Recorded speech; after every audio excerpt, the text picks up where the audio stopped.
A young royal woman carries freshly baked, heart-shaped bread into the shadowed bedroom of her half-brother. We naturally assume that Amnon was simply overcome by a wild, forbidden passion he could not manage. A silly mistake.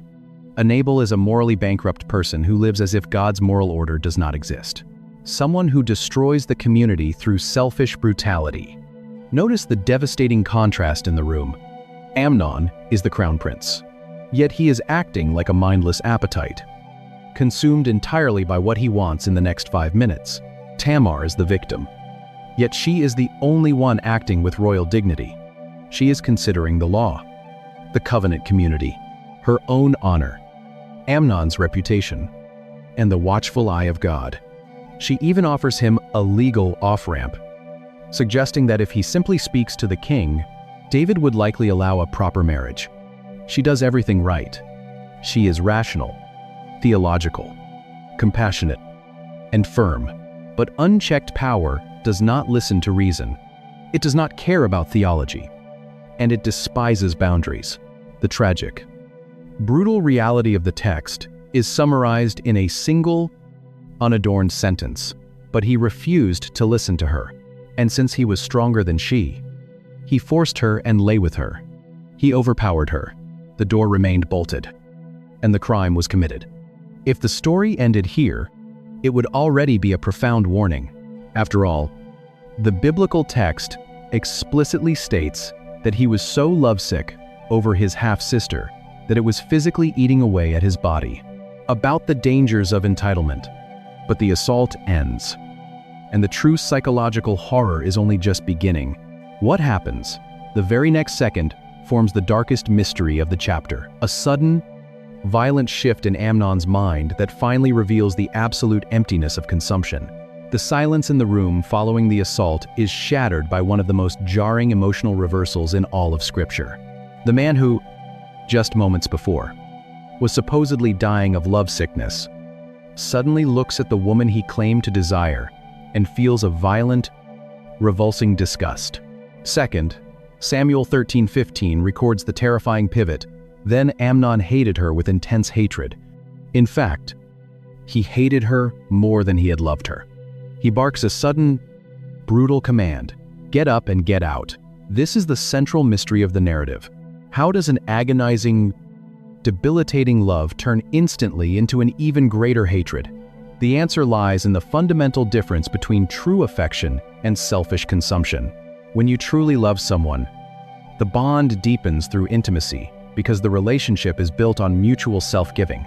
But when you are driven solely by consumption, the object of your desire loses all value.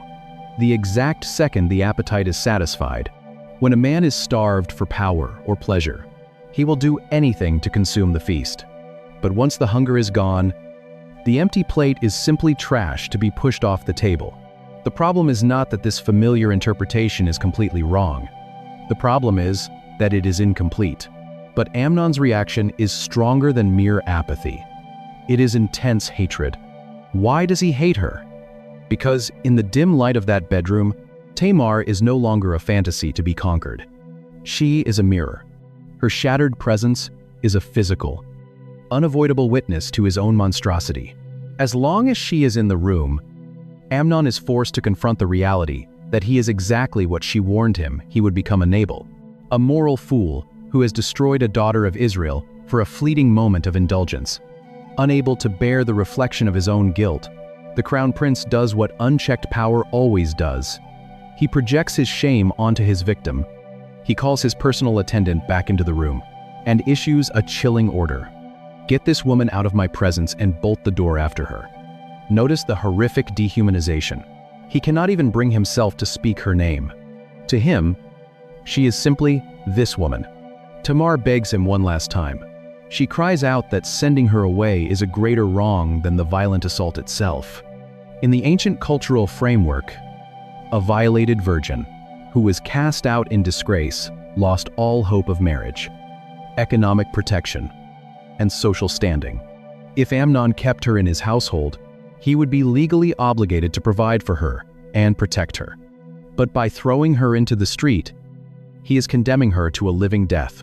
masking a far more dangerous reality. When we read the text closely, a deeply disturbing contradiction emerges, erasing her future just to ease his own psychological discomfort. He refuses to listen. The servant grabs the princess, drags her out of the room, and shoves her into the corridor. Then comes the sound again. The heavy wooden door is pushed shut, and the iron bolt slides aggressively into place. The primary symbol of the story returns, the bolted door, which was first used as a weapon to trap the vulnerable, is now used as a shield to discard the broken and protect the abuser from his own conscience. Tamar is left standing on the wrong side of the door, her life completely shattered. The secret violence of the bedroom is about to spill out into the open air. The crime has been committed, but surely the king, the great shepherd and supreme judge of Israel, will see her devastation and bring swift justice. The heavy iron bolt, sliding into place, leaves Tamar alone in the stone corridor of the palace. She is locked out, discarded, and entirely broken. But the visual tragedy of her destruction is just beginning. And it centers on a single piece of clothing. The biblical narrator deliberately interrupts the story's frantic pacing to point out a specific detail about what Tamar is wearing. She is dressed in an ornate, richly ornamented robe with long sleeves. This was not ordinary clothing. The very instant the crime is committed, the exact second Amnon violently takes what he has been agonizing over for months. The text explicitly states that this was the traditional garment worn by the virgin daughters of the king. It was a visual billboard of her royal status, her purity, her innocence, and her protected future. To wear that robe was to walk under the supreme, untouchable protection of the crown. But the crown has just consumed her. In an act of profound, public grief, Tamar bends down and gathers ashes, the ancient symbol of absolute ruin and mourning. She pours the dark dirt over her head, letting the dust cling to her face and hair. Then, she takes hold of her ornate royal robe and rips it violently apart. The tearing fabric is the physical sound of her future being destroyed. She places her hands on her head, a traditional posture of unbearable sorrow, and walks through the streets crying aloud. The secret violence of the bolted room has now become a public agony. She makes her way to the house of her full brother, Absalom. If there is anyone in Israel who should rise up in immediate, protective fury, it is him. Absalom sees her torn robe, the ashes, and the tears. He immediately deduces what has happened, asking, "Has that Amnon, your brother, been with you?" His emotion completely inverts. 2 Samuel 13:15 records one of the most chilling psychological pivots in ancient literature. He does not even use Amnon's royal title. He uses a dismissive Hebrew phrasing that essentially means, "that guy Amnon." But what Absalom says next is absolutely chilling. "Be quiet for now. My sister, he is your brother. Do not take this thing to heart." Absalom's response is a masterclass in the toxic management of institutional abuse. He does not deny that the assault happened. He simply demands her silence. By emphasizing that Amnon is your brother, Absalom weaponizes family loyalty to bury the scandal. Absalom is already calculating. He is prioritizing the family's political reputation and his own brewing long-term revenge over his sister's immediate healing and need for vindication. To Absalom, Tamar's trauma is inconvenient right now. Her loud grief threatens to disrupt the stability of the royal house, so she is silenced by the very family meant to protect her. The biblical text delivers the devastating result in a single, haunting sentence. "And Tamar lived in her brother Absalom's house, a desolate woman." The Hebrew word for desolate implies a ruined, wasted place, a city after a war, stripped of life and abandoned.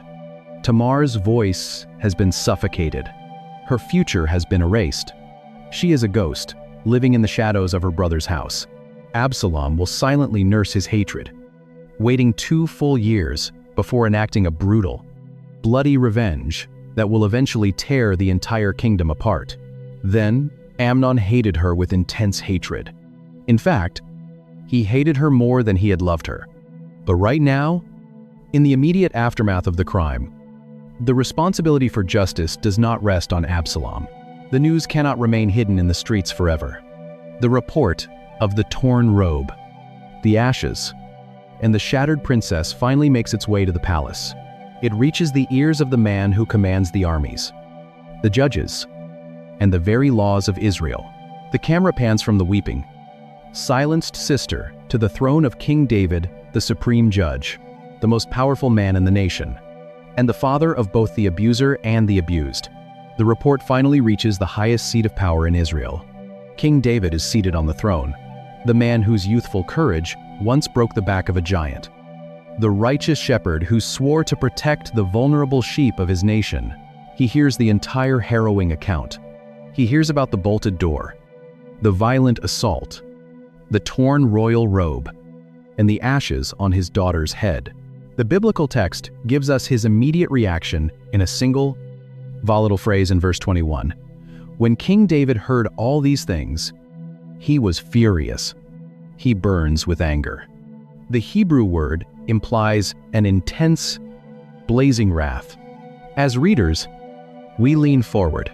He immediately orders his servant to throw her out into the street and bolt the door shut behind her. We expect the next verse to describe the swift, terrible justice of a righteous king. We expect him to send his royal guard to break down Amnon's door, strip him of his title, and enforce the law of Moses to protect his shattered daughter. But what does David actually do? He does absolutely nothing. No trial, no public rebuke, no punishment. He does not even summon Amnon to the throne room to answer for the crime. He just sits in his fury, and then he goes entirely silent. Ancient manuscripts offer a devastating window into why, while the standard Hebrew text stops at David's anger, the Dead Sea Scrolls and the ancient Greek Septuagint preserve an additional phrase that completes the verse. But he did not punish his son Amnon, because he loved him, for he was his firstborn. David's silence is a complex, toxic paralysis born of two things: institutional favoritism and profound moral compromise. Amnon is the crown prince. To publicly condemn him is to destabilize the succession of the throne and bring a massive scandal upon the royal family. But there is a darker, more personal reason for David's paralysis. The king's own history is haunting the palace. If this was simply a story of overwhelming, uncontrollable passion, why does the desire instantly evaporate into violent disgust? How can David look his son in the eye and condemn him for sexual violence and the abuse of power? David himself had used his absolute authority to summon Bathsheba to his bedroom. David himself had destroyed a loyal soldier to cover his tracks. The ghost of Uriah the Hittite stands between David and his ability to govern his own house. Because David compromised his own integrity years earlier, he forfeited his moral courage. He possesses the supreme authority of the throne, but he has lost the moral authority to wield it for the vulnerable. This is the profound tragedy of silent leadership. Anger without action is not justice, it is complicity. When those in power feel furious in private but remain silent in public, they do not remain neutral. They actively protect the abuser. David's silence sends a clear, devastating message to Amnon. Your status is more important than your sister's survival. It sends an equally agonizing message to Tamar. You are on your own. This royal silence creates a dangerous vacuum of justice, and into that vacuum rushes the cold fury of Absalom. Because the king refuses to act, Absalom will eventually take the law into his own hands. 2 years later, he will orchestrate the murder of Amnon, eventually launching a catastrophic civil war that nearly destroys the entire kingdom. And perhaps even more troubling, when the news of this shattered life reaches the throne of King David, David's refusal to deal with the bolted door in Amnon's bedroom eventually burns down the entire nation. It is easy to look back at ancient history and judge Amnon's violent entitlement, Absalom's calculating cover-up, and David's cowardly silence. But the biblical narrative is not simply recording a royal scandal for our entertainment. It is holding up a deeply uncomfortable mirror. The story is about to leave the ancient palace and step directly into our modern lives and institutions. We read the tragic history of David's house and feel a comfortable distance. We do not sit on thrones, wear crowns, or command ancient armies. We are rarely in the position of literal kings. But the human heart has not changed, and the architecture of power remains exactly the same. We all navigate power dynamics in our homes, our workplaces, and our local churches. The text forces us to ask terrifyingly practical questions about our own relationships. Where do we confuse consumption with love? The mechanism of selfish desire is subtle. We often dress it up in the language of affection, but it remains deeply predatory. It is remarkably easy to treat people not as sacred image bearers to be honored, but as resources to be extracted. We may not bolt physical doors, but how often do we use others, their time, their bodies, their skills, or their emotional energy simply to cure our own frustrations? The air is thick with the scent of warm dough and the quiet, unsettling tension of a royal sick room. The great shepherd of Israel, the man after God's own heart, a king with absolute authority. When they no longer satisfy our appetites, do we coldly discard them, projecting our own guilt onto them to justify our sudden distance? Then there is the calculating instinct of Absalom. When the shattered pieces of someone's life threaten our comfort or our community, what is our first response? How often in our families, our businesses, or our religious institutions do we prioritize the reputation of the organization over the protection of the vulnerable? It is a devastating reality that in many modern environments, the abused are still essentially told to be quiet for now. We tell them not to make a scene, implying that their trauma is an inconvenience to the broader mission. We weaponize loyalty to bury the scandal, preserving the institution while the victim is left desolate. But perhaps the most piercing conviction comes from the paralysis of King David. This is where the story confronts our daily complicity. You may not be the abuser, and you may not be the calculating cover-up artist. But are you the silent king? Where are you very angry about a situation in private, yet entirely silent in public, when we refuse to hold power accountable because the person committing the wrong is too important, too gifted, or too close to us? We are repeating the sin of the ancient throne room. Why does he do absolutely nothing to bring justice? This is not ultimately a story about uncontrolled passion, perhaps. Like David, you are paralyzed by your own past failures. The enemy loves to use our history of compromise to convince us that we have lost the right to speak up for the vulnerable. But the text warns us that private outrage is not justice. Anger without action is simply a self-soothing emotion. It protects our own conscience while doing absolutely nothing to stop the abuse. When we see injustice and choose to look away, our silence is a choice to bolt the door on the oppressed from the outside. 2 Samuel 13 ends in the ashes.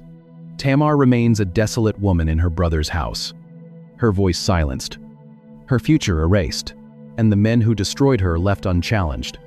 If this were the only chapter in the Bible, we would be left with crushing despair. We would have to conclude that unchecked power always wins, that consumption always devours innocence, and that the kings of this world will always protect themselves at the expense of the broken. But the story of Scripture does not end in the shadows of David's compromised palace.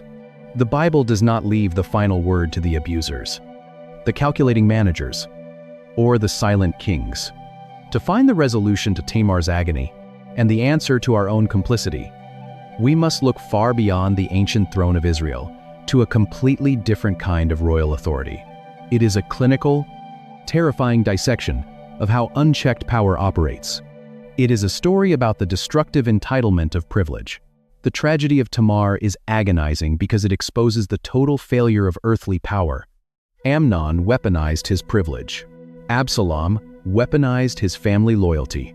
David weaponized his silence. They all protected themselves while leaving a royal daughter covered in ashes.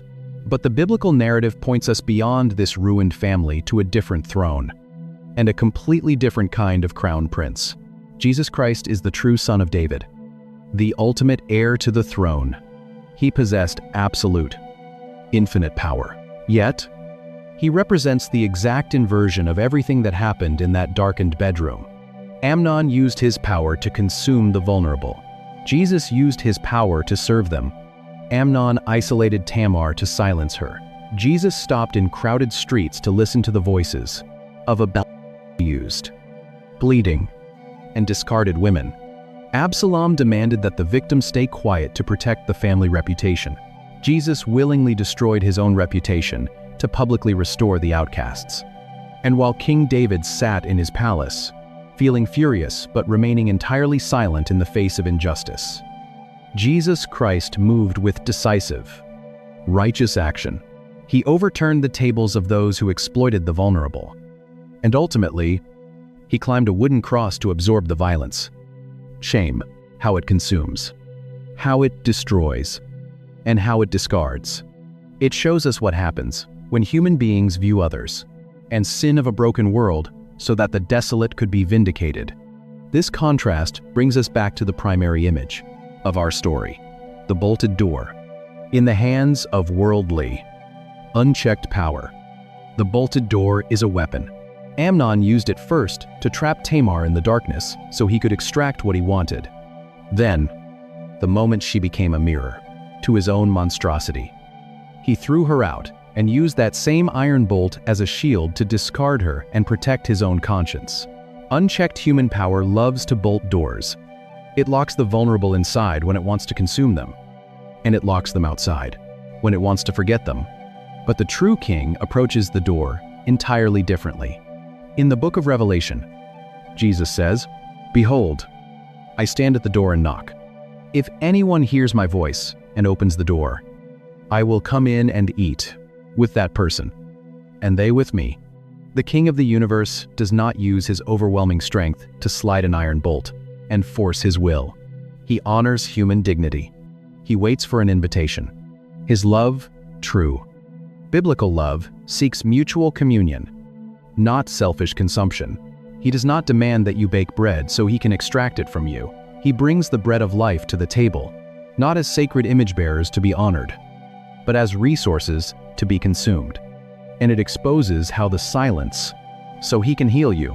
If you have ever found yourself on the wrong side of a bolted door, if you have been used, discarded, silenced by a calculating institution, or ignored by leaders who were supposed to protect you, you need to know that heaven is not silent. God sees the torn robe. He sees the ashes. He does not look away from your desolation. And he is a righteous judge who will eventually set all things right. And if you are in a position of authority, the story leaves you with a profound warning. You are not called to manage the reputation of your palace. You are called to protect the vulnerable within it. This is not ultimately a story about uncontrollable passion. It is a story about what power reveals. We must decide which kingdom we belong to, because worldly power bolts doors to protect itself. But divine power steps through our locked doors to rescue the broken. If this deep dive helped you see the profound, redemptive truth hidden in a difficult passage of Scripture, consider subscribing to the channel. Please share this video with someone who might need to know that God sees their pain. And leave a comment below about what this story revealed to you. Of compromised leadership allows the rot of abuse to spread without consequence. Amnon did not have a problem with uncontrollable love. He had a problem with ultimate entitlement. He used the bolted door first as a weapon to isolate the vulnerable, and then as a shield to ignore the broken. But his actions were not born in a vacuum. The tragedy of that bolted door did not begin the moment Tamar walked into the dim light of that bedroom. To understand how Amnon's supposed love turned so rapidly into absolute hatred, we must look beyond the immediate crime. She leans forward to offer the food, but he refuses to eat. Instead, his hand shoots out and grabs her wrist. We have to step back into history and examine the toxic architecture of the royal court he inhabited. We have to look at the silent, devastating lessons the Crown Prince of Israel had been absorbing for years. Amnon was not merely a troubled young man struggling with forbidden feelings. He was the firstborn son of King David. In the political architecture of the ancient Near East, to be the crown prince was to exist in a sphere of total, unquestioned indulgence. Amnon had been raised in a sprawling palace where absolute authority was the daily reality. He watched his father unite a kingdom, conquer enemies, and build an empire. But he had also watched his father's catastrophic moral failures.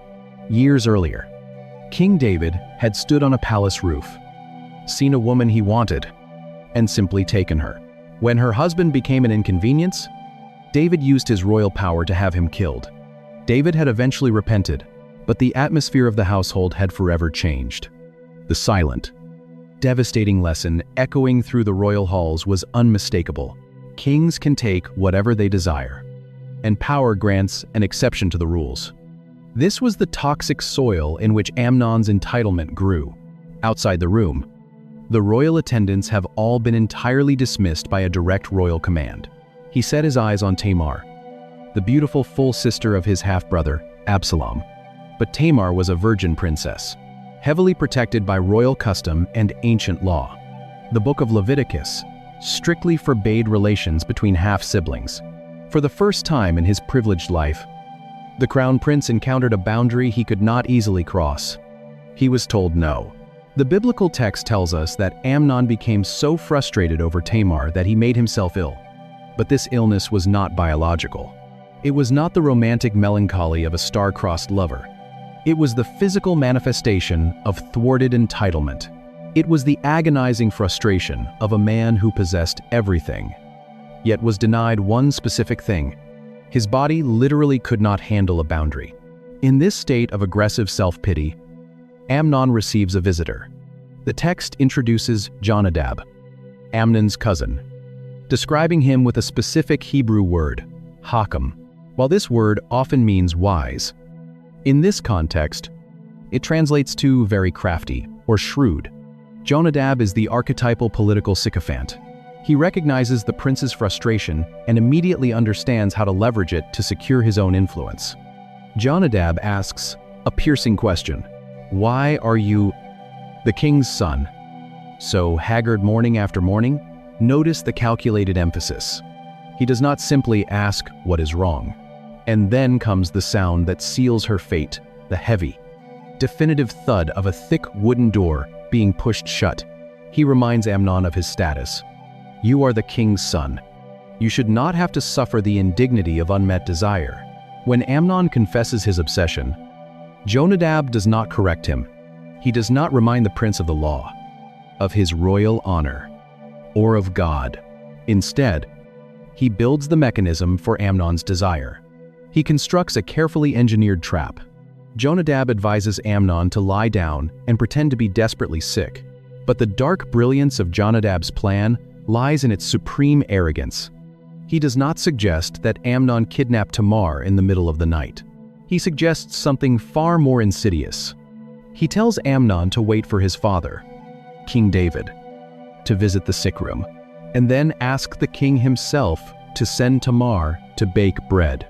The plan seems foolproof, but it relies on a specific, calculated manipulation of the highest authority in the land. Amnon is about to use the king's own paternal compassion and absolute royal command as the very weapon to bypass Tamar's defenses. The manipulation works perfectly. David, blind to his son's true motives, orders Tamar to go to her brother's house. And this leads us directly back into the darkened bedroom, where we begin to see exactly how consumption disguises itself as love. Tamar arrives at Amnon's house just as the king commanded. The scene is deeply tactile. She takes the raw dough, kneads it with her own hands, followed by an iron bolt sliding aggressively into place. She is trapped inside with the crown prince and bakes the bread right in front of him. The air fills with the warmth of the fire and the familiar, comforting scent of fresh food. It is a domestic picture of royal care, vulnerability, and familial duty. Tamar is fulfilling her father's command to nurse her ailing brother, but Amnon refused to eat. Instead, from his bed, he issues a chilling command: send everyone away from me. The attendants obey. One by one, the servants leave. The quietness in the room suddenly turns dangerous. Once the witnesses are gone, Amnon tells Tamar to bring the food directly into his inner bedroom so he may eat from her hands. This is where the biblical text surgically exposes the terrifying difference between love and consumption. When we think of love, even deeply misguided, intense, romantic passion, we imagine a desire for connection. We imagine dialogue, shared presence, and a mutual gaze. But notice Amnon's behavior leading up to this moment. Throughout the entire buildup of the story, he never speaks a single word to Tamar. He speaks about her to his cousin Jonadab. He speaks about her to King David. He treats her not as a person with a voice and agency, but as a chess piece to be moved into position. True biblical love, what the Hebrew text calls ahava, is fundamentally centered on the well-being of the other. It protects, it honors, and it sacrifices the self. Most readers of the Bible are vaguely familiar with the devastating story of Amnon and Tamar found in 2 Samuel 13, for the sake of the beloved. But Amnon's supposed love operates on a completely different axis. It is purely an appetite. He is entirely focused on what he can extract from her to satisfy his own agonizing craving. This is the dark reality of unchecked power. It trains the human heart to view other people not as sacred image bearers to be honored, but as resources to be consumed. To Amnon, Tamar is no longer a sister, a princess, or a human being with a soul. She is a commodity meant to cure his frustration. When they are finally alone in the inner room, Amnon drops the charade of his illness. He grabs her and issues his demand. "Come to bed with me, my sister." It is a moment of sheer, overpowering terror. The crown prince of Israel has sprung his trap. The doors are shut. The guards are gone. And the physical disparity between them is absolute. In many ancient stories, this is the moment where the victim is simply silenced, overpowered by the sheer weight of royal authority and physical force. But in the dim light of that room, Tamar refuses to be reduced to an object. She does not freeze in silence. She speaks, and her response is incredibly composed, devastatingly rational, and deeply theological. She pushes back against his delusion, standing firmly on the laws of Israel and her own human dignity. She begs him to stop. When it is discussed at all, it is usually framed as a tragic, messy family dispute about uncontrollable lust, pointing out that what he is doing is not just a violation, but a senseless tragedy. She even offers him a legal, honorable way out of his obsession, reminding him that the king would not withhold her if he simply asked for a proper marriage. Her desperate, brilliant plea is not just a cry for help. It reveals a specific Hebrew word that strips away the romantic veneer of the scene, changing how we view the entire assault. Tamar is pinned in the shadows of the royal bedroom, physically outmatched by a man who has weaponized his sickness to isolate her. Yet, in this moment of supreme terror, her mind remains brilliantly clear. She does not panic in silence, she reasons. She looks at the crown prince and says, "No, my brother, do not force me, for such a thing is not done in Israel. Do not do this outrageous thing." Her plea hinges on a specific Hebrew word that strips away any remaining illusion of romance. When standard English Bibles translate this passage, they usually say that Amnon forced her or violated her. The translation is accurate, but the original term carries a profound additional sense. The Hebrew verb used here, both by Tamar in her pleading, it is seen as a dark consequence of King David's earlier sins that unfortunately caught an innocent princess in the crossfire, and by the biblical narrator in describing the crime, is Anna. In simple terms, Anna means to oppress, to afflict, or to humiliate. It is not fundamentally a word about passion. It is a word about subjugation. To understand what this word represented to the ancient audience, we only need to look at its broader biblical usage. This is the exact same verb used in the book of Exodus to describe how Pharaoh oppressed the Israelite slaves. It describes the crushing weight of a tyrant grinding the vulnerable into the dust. By using the word Anna, the biblical text refuses to categorize Amnon's action as a tragic crime of passion. It identifies it as an act of calculated humiliation and overpowering force. Amnon is acting like Pharaoh. He is treating a daughter of Israel, not as a fellow citizen of God's covenant, but as an object to be conquered and consumed. Tamar understands this entirely. She preaches a miniature, desperate sermon to the man holding her down. She reminds him of their shared identity. Such a thing should not be done in Israel. She warns him of the social destruction it will cause, asking where she could possibly carry her shame. Finally, she warns him of what he will become. She begs him not to act like a Nabal, the Hebrew word for a fool. In biblical literature, a Nabal is not simply someone who makes,